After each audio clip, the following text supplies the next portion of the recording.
Happy Tuesday. So I'm back and I am going to talk about strictly nutrition today. Okay, so the reason I'm making this video is because I am deeply concerned. Well, the people that actually don't care much about their nutrition and all they want to do is just stuff their faces with whatever they have around, and they refuse to understand that what you put in your body is, or your health is a reflection of what you put in your body.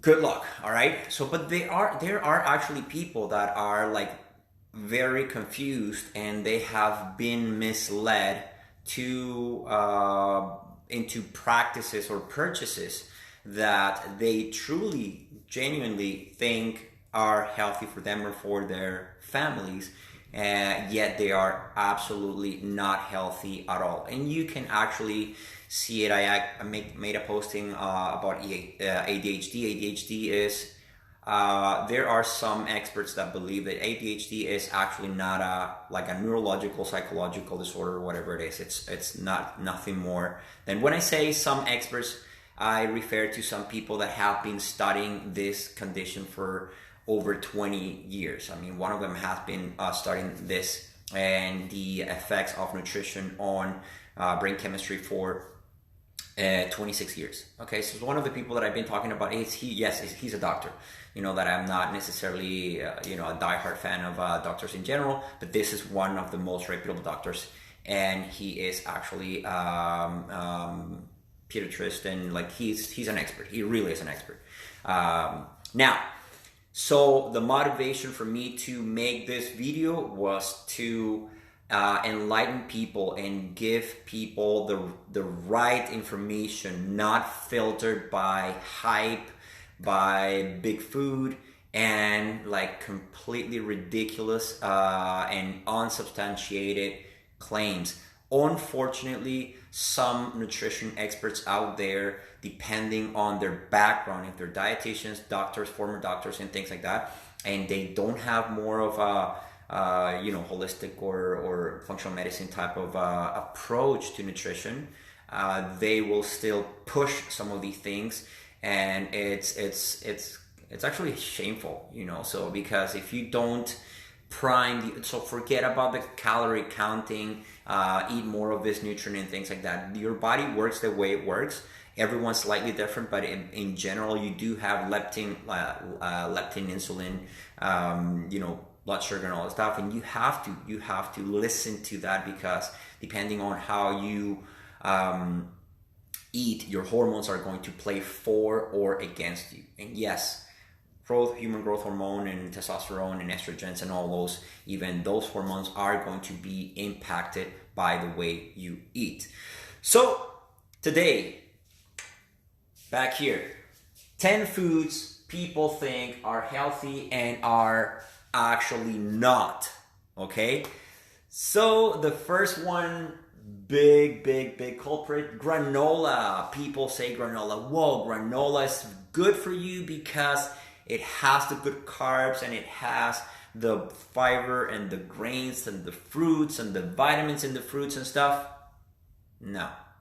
Okay? Granola, if you want to have it as a treat, you're good. If you are skipping a meal and you're having a granola bar, don't. Okay? Because it has actually very low nutritional value. So most granola bars, if not all of them, are packed with sugar. Sugar from the fruits, sugar from the dark chocolate, sugar from the maple, sugar from the molasses, sugar from whatever it is. They do have marginal amounts of fiber. They do have lots of grains, and that is actually one of them as well. So you packing or stuffing your face with granola or granola bars, thinking that that is a good meal replacement or substitute, is absolutely not. It's going to mess up your blood sugar. It's going to mess up your insulin levels. It's going to mess up your hormones, and it's going to make you fat. Now, depending on what circumstances, once again, if this is a once in a while, every now and then, and protein bars are, for the most part, they're the same. Okay, I'm not a big fan of protein bars. Protein bars I use as a treat, and I go for protein bars just thinking that, okay, so kind of like a guilty pleasure, but not quite, because they do have some protein. Sometimes it's sourced from the worst possible sources, so you need to know your protein bars. And once again, you can use them as a treat, not as a meal replacement. Okay, so grains in general are not good for you. Grains, cereals, and they're not good for you. Okay, so they're packed with, again, gluten, and even like oats these days have gluten, and gluten is a very, very harsh.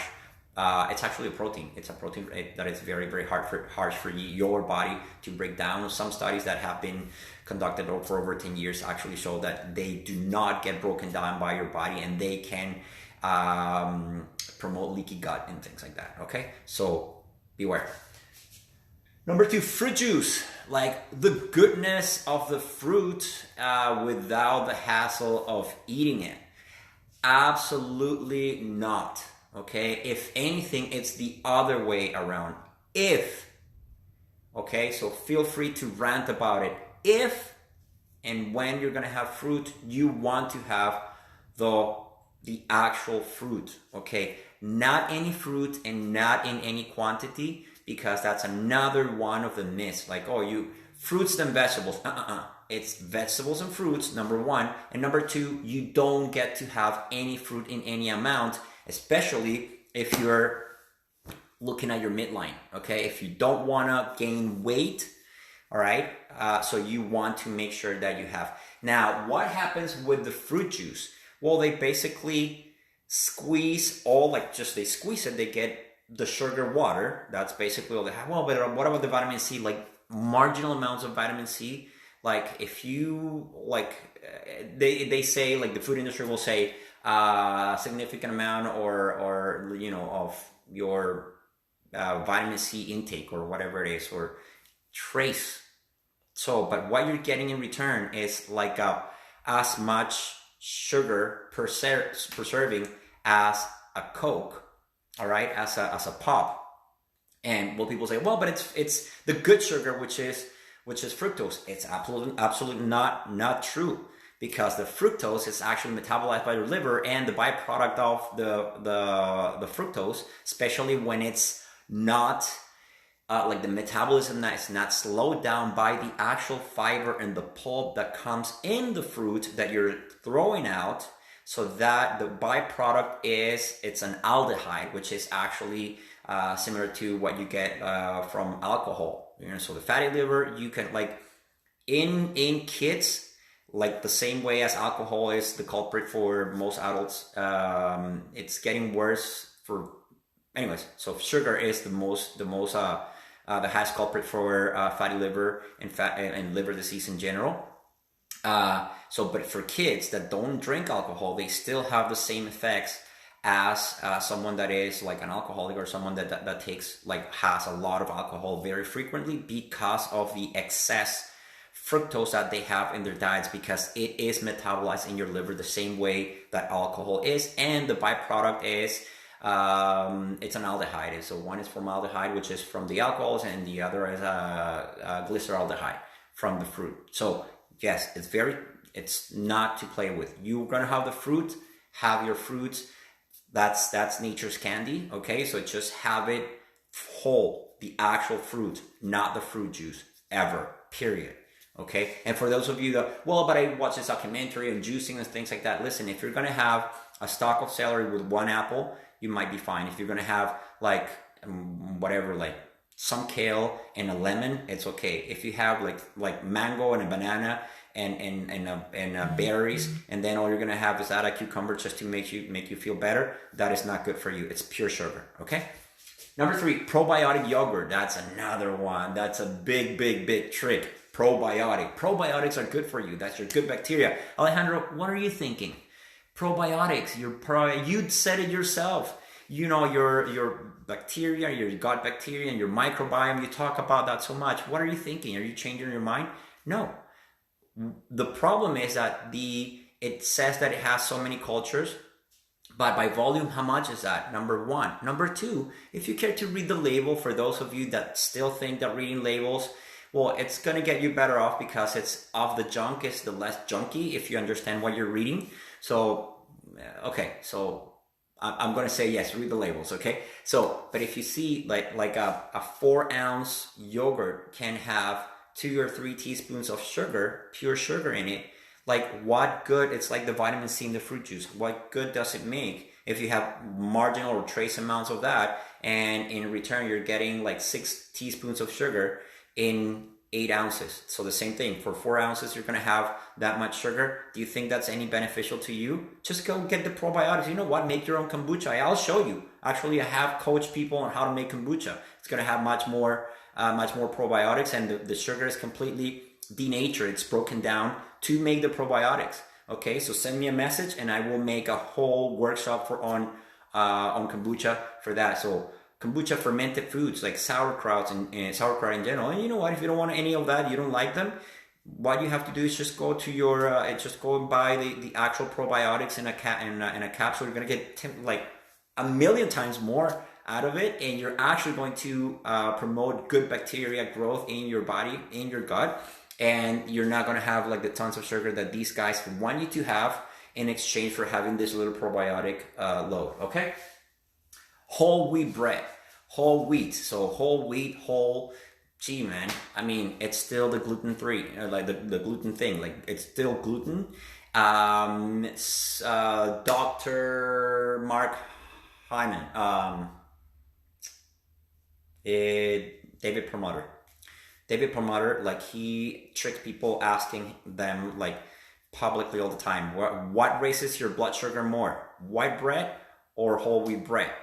Whole wheat bread.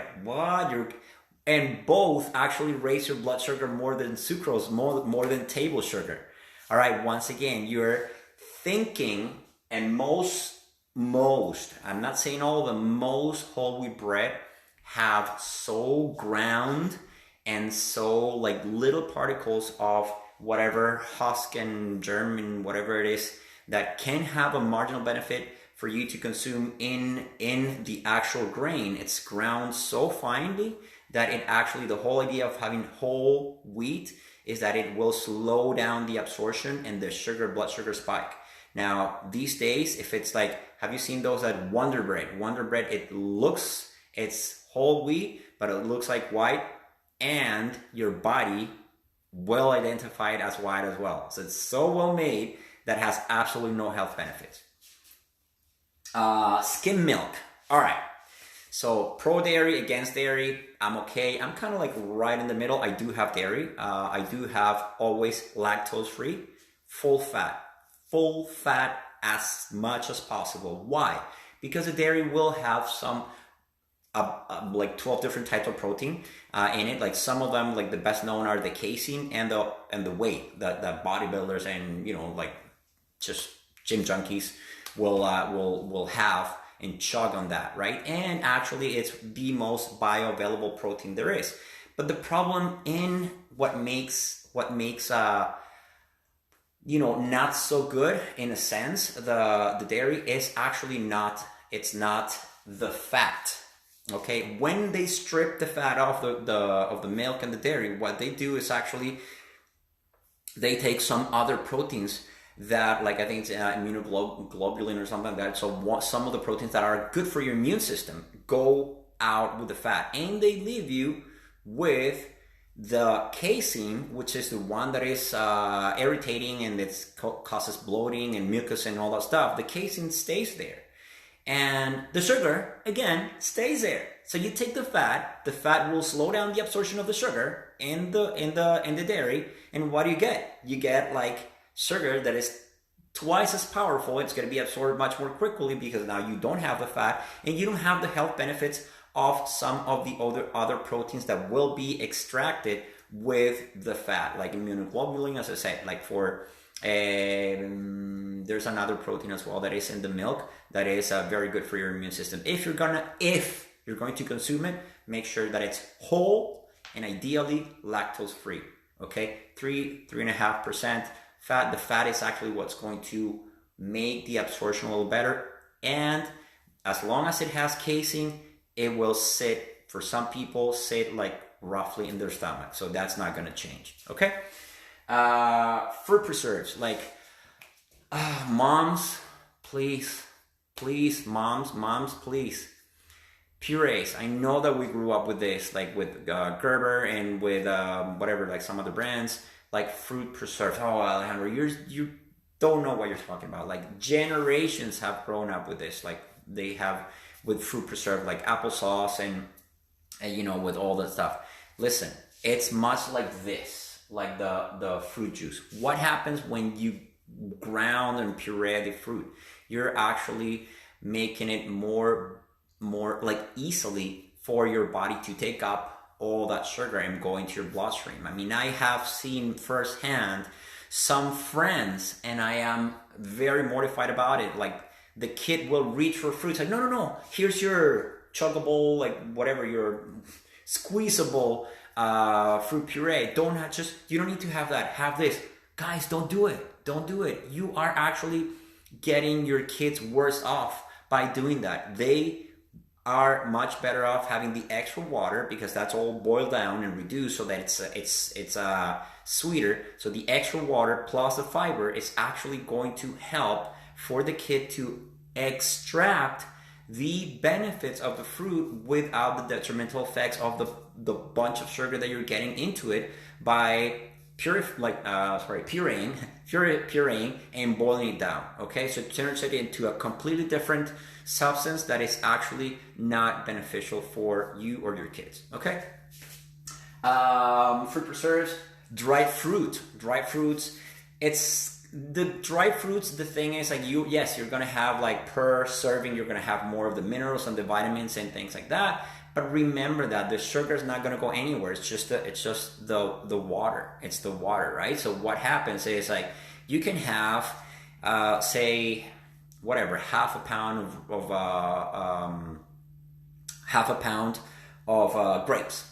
Now, when you have half a pound of raisins, you are having 10 times the amount of sugar. Why? Because typically when you dehydrate it, the water is going to go away, and the same amount is going to concentrate into a bullet that is about 1/10 of the size of the actual fruit. And I'm not talking about the grapes. Every fruit is different. So you're having 10 times the sugar, because now you can have in the same serving size, or in the same serving amount, not serving size, you can have, like, 10 times more grapes as raisins, for example. That's the first thing that came to mind. It can be apples, it can be anything. So I'm not saying don't have them. I'm saying please beware, because you're like, you're gonna have all the iron and just the potassium and stuff. Guys, do not be deceived by this. Okay, so you're dehydrating it, you're concentrating the sugar. Yes, you're gonna have a little more by the gram you're gonna have, or by volume, not even by weight, you're going to have a little more of the minerals and vitamins, but you're going to have significantly more of the sugar as well. Okay, so rice cakes, give me a break. This is the 21st century. Some people out there, like some even nutrition professionals, are going to say, like, rice cakes, it's a free pass. I can have my rice cakes, it has very little calories. Yeah, so don't take my word for it, okay? So this is what you're going to do. You're going to test your blood sugar, okay? Before the rice cake and after the rice cake. Oh, but it's just all air. It has very little calories. What is it doing to your insulin levels, though? And still way too many dietitians will say, oh, have your rice cake, which is something that not even birds like, all right? So have your rice cake with extra lean, like turkey breast, whatever. Like, it's not even food, does it? Come on, that's not even food. Okay, so don't. Low fat, no fat, anything. Number one, if you can appreciate that it's a low fat, no fat, unless it's a vegetable that you're grabbing from, the produce section. All right, it's a packaged food. So that alone should raise concern. Number two, what do you think if fat is the one macronutrient that it has been used for millennia, and this is something that we, like, even you know, like the pharaohs knew, if it has fat, it tastes better. For you to make up the taste, the flavor, when you remove the fat, you have to add something so that that food does not taste bland or sometimes even gross. All right, so what do you think typically big food will add? Sugar, okay? Sugar. That's how it works. So low fat, no fat is typically more sugar and more chemicals for you to be able to, so to make the same food more palatable. All right. So don't go for it. Plus, your body does need the fat. Yes, including the saturated fat. Okay, including the saturated fat.